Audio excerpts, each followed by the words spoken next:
I'm Michelle Barron, Deputy Editor at Afar.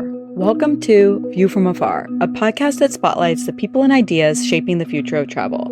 And in this special series, I'm coming to you live from the floor of IPW, the annual travel conference organized by the U.S. Travel Association to share the best of America with the rest of the world.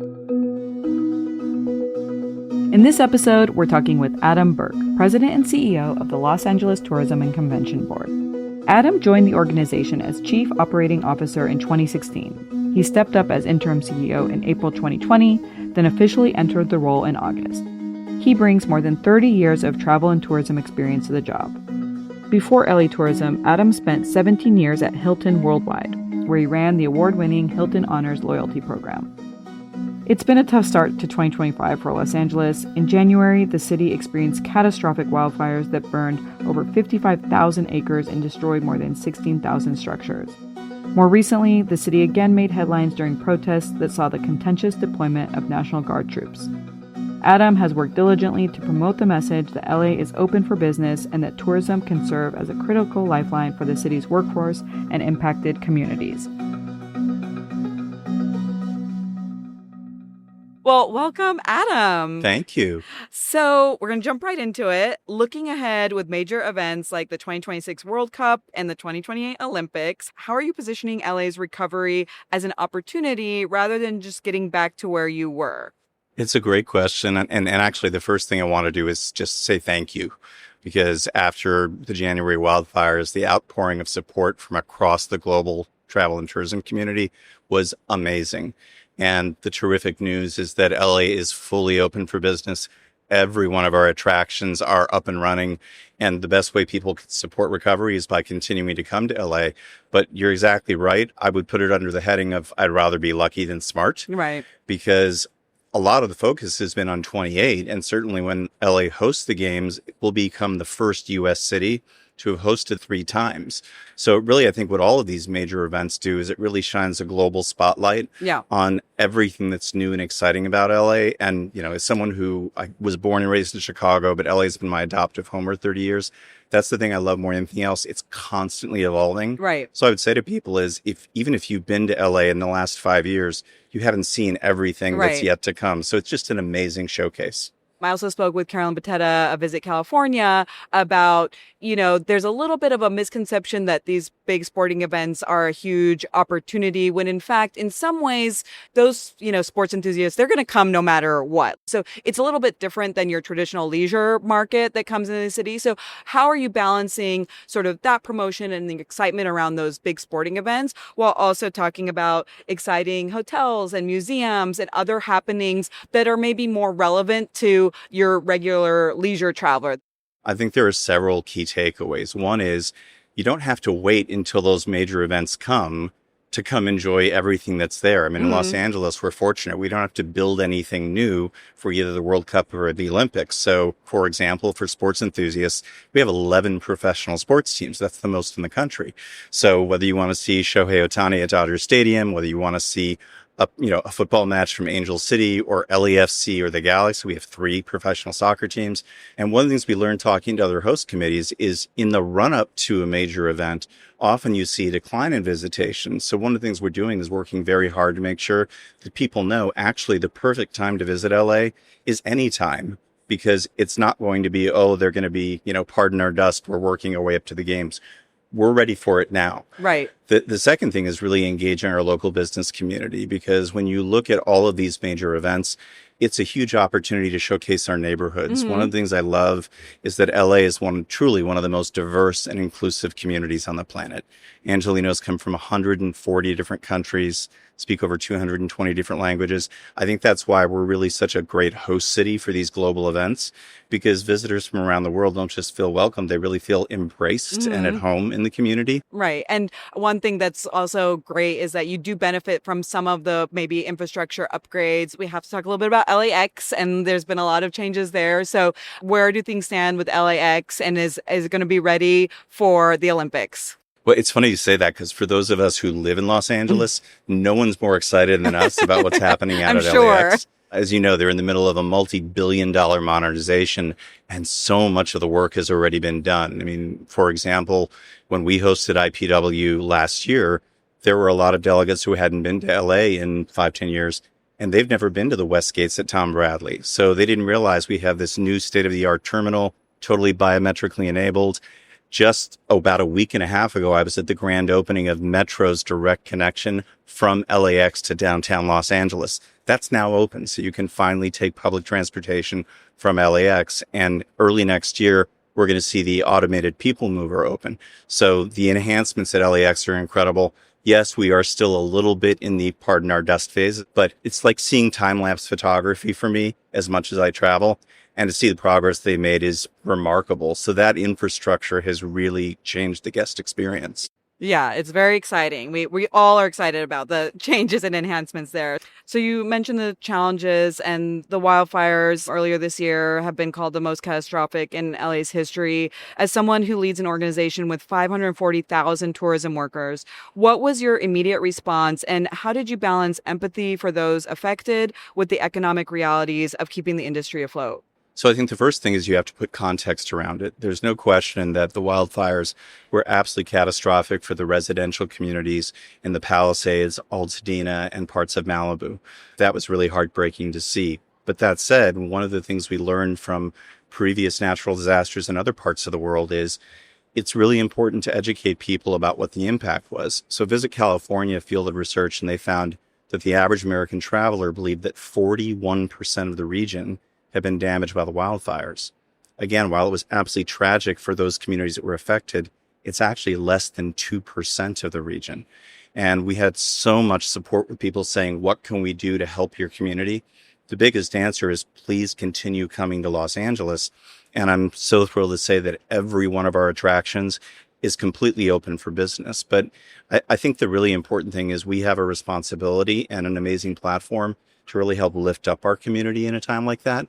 And a great example is what we did with our Dine LA program. So Dine LA is one of the largest restaurant week events in the country. It's actually 2 weeks long, and we had over 420 participating restaurants. We were supposed to launch Dine LA literally 10 days after the fires.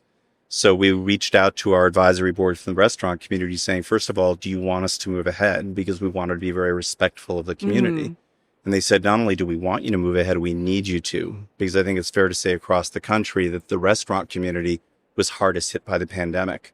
So not only did we move forward, but we actually, LA Tourism made a $5 contribution to the American Red Cross's wildfire relief efforts for every single Dine LA reservation made.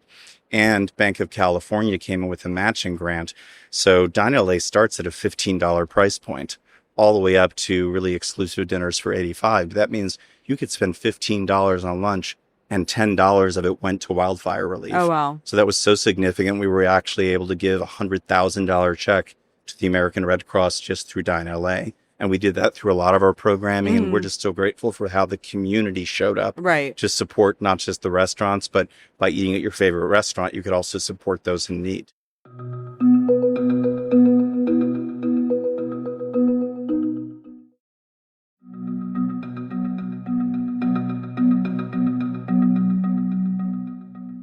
And I'm just curious whether some of those learnings were also applicable to the recent protests, which again had a similar theme in that it was concentrated in a small area, but again, on the news, it's hard to know where these things are. And so were you able to apply some of the education process and the marketing messages following the wildfires to the protest situation? Yeah, you're spot on. I mean, it was literally, felt like deja vu because it was very much, again, about a misperception of what was happening.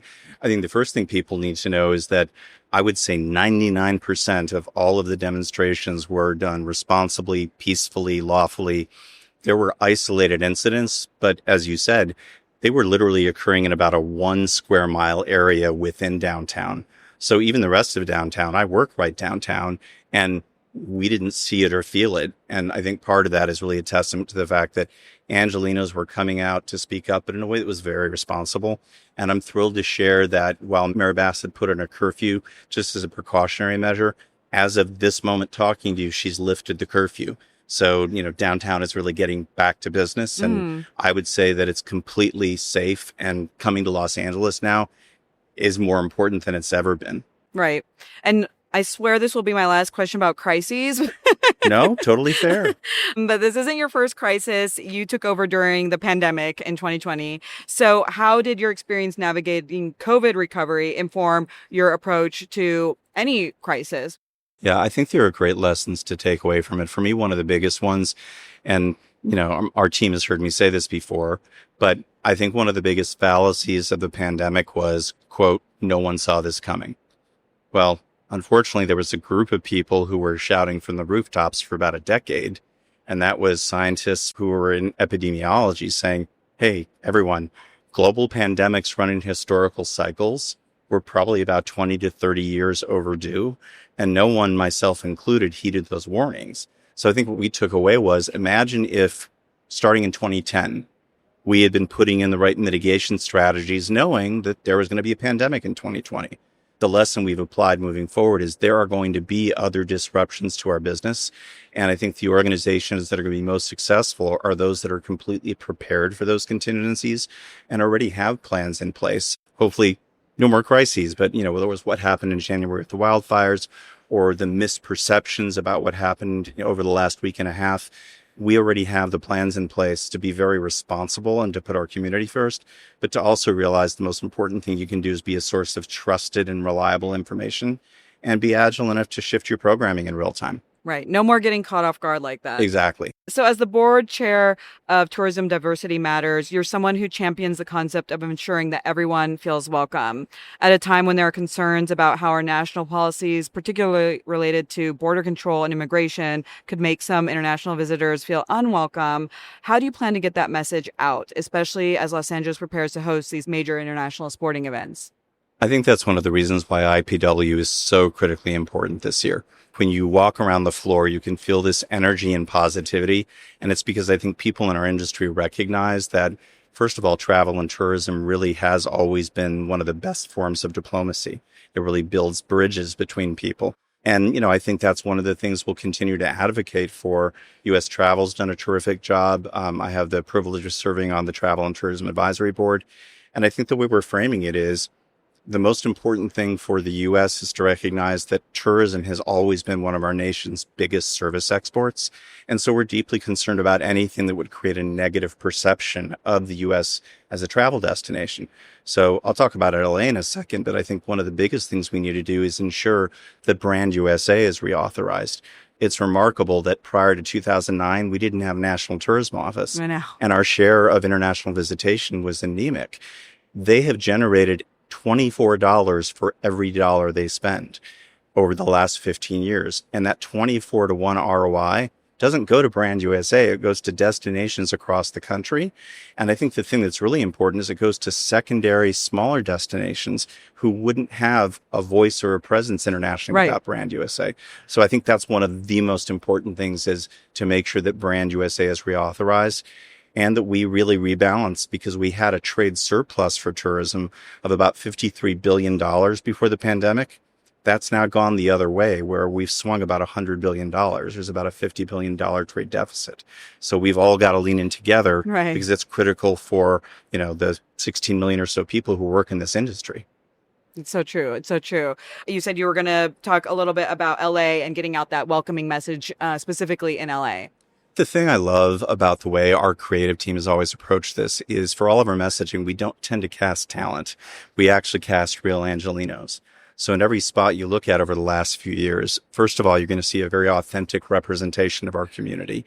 You'll always hear us talk about LA as one of the most diverse and inclusive destinations on the planet, because that's already how people authentically perceive us. We know from our own research. Right. So for us, it's just staying true to the messaging we've always had. It's kind of in our DNA as a destination. But I think the most important thing is really celebrate the people of Los Angeles. Everyone knows the things that are iconic about LA, but we want people to go deeper. We want them to see historic South LA, which is one of the richest cultural and heritage districts in the country. We want them to go to Bull Heights, to Little Tokyo, to Koreatown, to Little Armenia. We really want them to understand that if you come to LA, you can pretty much see the world without ever leaving the community. And so, there's been highs, there's been lows. We got big events coming. We've had challenges, but also just overall, what's your vision for LA 10 years from now? Well, I think the first thing I would say is for tourism to be done responsibly, I really do believe it has to be delivered sustainably and equitably. Zero question. So there's some things that we've done from a very tangible standpoint. In terms of sustainability, we became the first urban destination in the country to join the Global Sustainable Tourism Council. And we took the lead in doing the comprehensive GSTC assessment, which, as I'm sure you know, ties directly back to the UN Sustainable Development Goals. So we actually are going to be rolling out a comprehensive destination sustainability plan that's not just about us as the DMO. We're going to be working with our partners at the city, in the county, in the private sector, because it's got to be sustainability for the entire destination. The second thing is when you talk about making sure that it's more equitable and more inclusive, again, that ties back to the UN SDGs when they talk about poverty alleviation, good paying jobs, innovative cities.